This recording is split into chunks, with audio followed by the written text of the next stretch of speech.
Sponsored by Local Touch Online, a free online magazine that has an exclusive article by Pop Culture Geekery every month. Also sponsored by Sunstone Survival, a veteran-owned company that specializes in custom survival kits and emergency survival gear. Go to sunstonesurvival.biz and enter the code PCGEEK to get 10% off any one-time purchase. Hello everyone, this past weekend we went to Austin Board Game Bash and we've got some coverage for you, but first we need to let you know Joe forgot the microphone. But don't worry, Sarah quickly scolded him for this. But for now, let's just show you all about Board Game Bash.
So we're here at Austin Board Game Bash 2019, and we are here with the founder, which is Jonathan Grobert. I said it right. Yes, I said it right. So first off, I want to apologize for the audio. I blundered and I didn't bring the mic, so I hope you guys can hear us. All right. So Jonathan, I saw online that this is actually the 9th Board Game Bash. Sarah and I have actually been coming for the past 5 years. We started as attendees, then we went as vendors, and now as YouTubers. So we've had a little bit of evolution along with you, and we only get to see you like once a year. Once a year, yeah. But one of the nice things about a convention, right? You get to see all those once a year folks. Yeah, but it's like we never left, right? Yeah. Especially since it's been in the exact same place for 3 or 4 years now. No, it's for 7 now? Really? No, 6. 6 years we've been in this location. Wow. They're great to work with. Yeah, Austin Marriott South is, they're great. Yeah, the event, they're really nice. Yeah. So first off, tell us what was the original inspiration to start this convention? Yeah, there was a local charity convention here in Austin called Give to Game that Dan Manfredini and his wife ran. He's a local designer, and I thought like it was a really fun event, and I just saw how like there were all these gamers from different parts of town that I didn't know. Like I thought at the time, I ran a game night at a local comic store, and I was like, I know a bunch of gamers, and all these gamers showed up that I had never met before. And I was like, so I saw kind of what a convention did, and theirs was charity based, and it was like in a pretty small location. So I was like, I'd gone to Board Game Geek by that point, and I was like, well, what if we had something kind of bigger than that, but not as big as Board Game Geek? And I was like, that doesn't seem too hard. So I kind of started with that. That was the inspiration for it. And the first year, I thought it was gonna, we started just a couple months of planning, and it was supposed to be a dry run. I expected like 50 people, and we had like 3 times that show up. Look, we maxed out the hotel we were at, with the hotel we were in. And it was really cool because like so many people came out, and there's just like, I don't know, this desire for board games. Yeah. And it meant something that people wanted, which is really cool.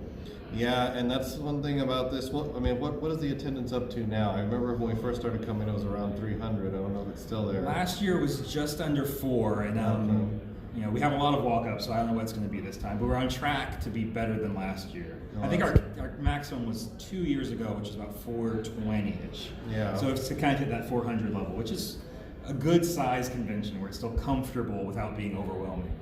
Yeah, and that's one of the things we've always liked about it. I mean, there's some people who've already said hi to us that, kind of like you, we see them once a year, but they remember us, and so that's always nice to have that connection. This is kind of like our little private con, it almost feels like, because it's a lot of the same people. I do see some new faces. Obviously, we try to promote it every year. We got at least 2 new faces here that we brought. So, I like that. So we're trying, but. I love new players, right? Like I also run a role-playing convention, and One of the things I really like is when people who have never come to a convention or are fairly new to board gaming, maybe they only played Catan or something like that, are coming and like experiencing it. So I really love giving like that new player experience. Like at the role-playing convention, role-play rally, we try and make sure to have a new player table to really like onboard them and just like get them into that community and see like, it's gonna be pretty daunting going to a game store, right?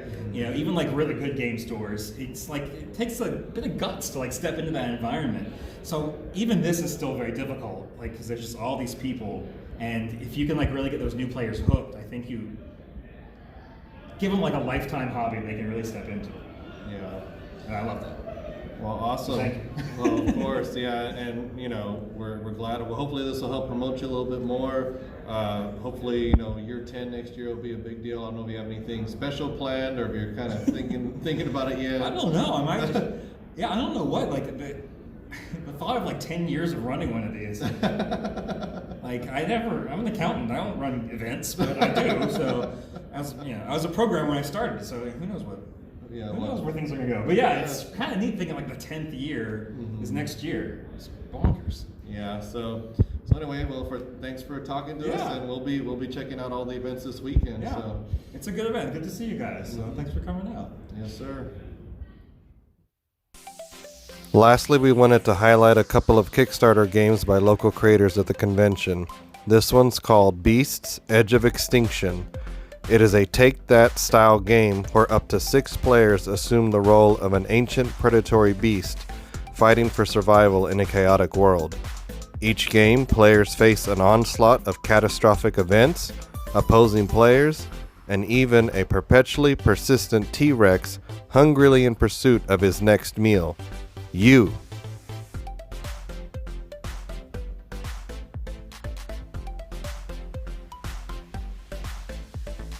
The next one we tried was called Surviving the Game. This is a sci-fi survival deck builder. In surviving the game, you choose to be a soldier, biogene, or cyborg. You then build a deck around that character to best help you survive the obstacles you face. Unlike most deck builders, there is a play area to represent where you are in the game.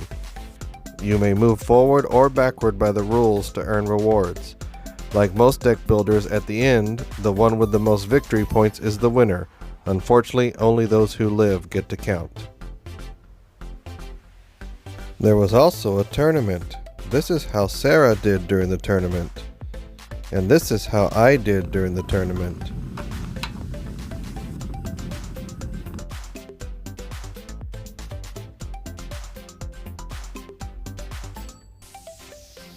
And this is what 3 days of 24-hour gaming will do to you. See you guys next year.